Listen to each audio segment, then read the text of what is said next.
Well, he was man looking for a reaction, David, and he clearly got one. Yeah.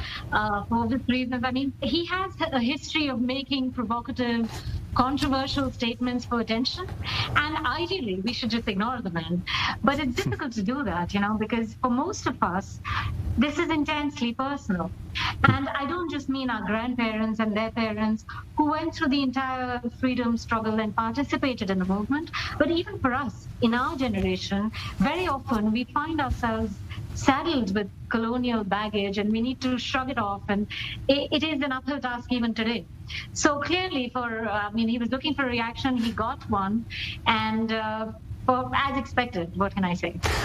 Excuse me. Well, you're right about Carlson looking for a reaction, of course. Very interesting, though, what you talk about this being a personal thing. It touched on maybe a sensitive nerve within India. I want to discuss the legacy of the British Empire, obviously a big topic. But first, just how India is reacting to the death of the Queen, who sat for 70 years on the throne, a bridge to the past empire. How's the country reacted? Officially, David, the government declared a day of mourning, but I think that was more in keeping with diplomatic relations and its protocol. If you were to ask me on the ground what the reaction is, I think the word that pretty much sums it would be indifference. We're not very attached to the royal family in any way, really. So it is news, and you're watching the ceremony like just any other news happening in any other part of the world, but really indifferent is probably a good word to use here. But on the other side of this, recent years have seen museums in Great Britain refuse to hand back Indian relics. Indian descendants, though, yet are rising to the highest levels of government in the UK, for example. Is there still a complicated relationship between India and the UK at some level? It's interesting that you mentioned that, David, because, the word that was trending on Twitter after the Queen's death was actually the Kohinoor.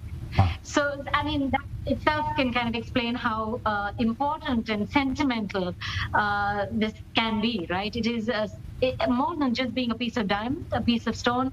It is symbolic of the entire power transfer that happened. It is symbolic of oppression and our colonial past. So yes, it is a complicated relationship. However, having said that, the fact is, in the modern age today, UK and India are partners. I mean, we're both democracies. We have deep trade ties. There are millions of Indian diaspora who are living and thriving there, like you mentioned, at high offices. So somewhere, I think, while we're negotiating larger issues like visas and post-Brexit deals, the past will also find a place in that conversation, including the Kohinoor. I mean, at this point, these are countries extremely tied. As I mentioned, family bonds. Am I overstating it to say that just so many people, if not most in India, even have got some connection to a family member in the UK?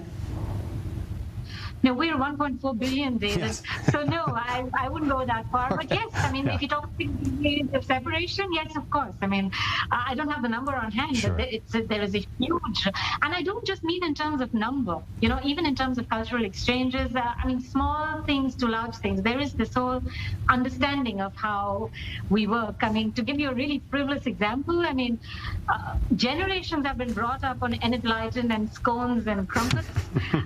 We know the language, we speak English. When I was talking about colonial baggage the other day, the fact is our children speak English, and we're still proud of the fact they speak in English and not their own mother tongue.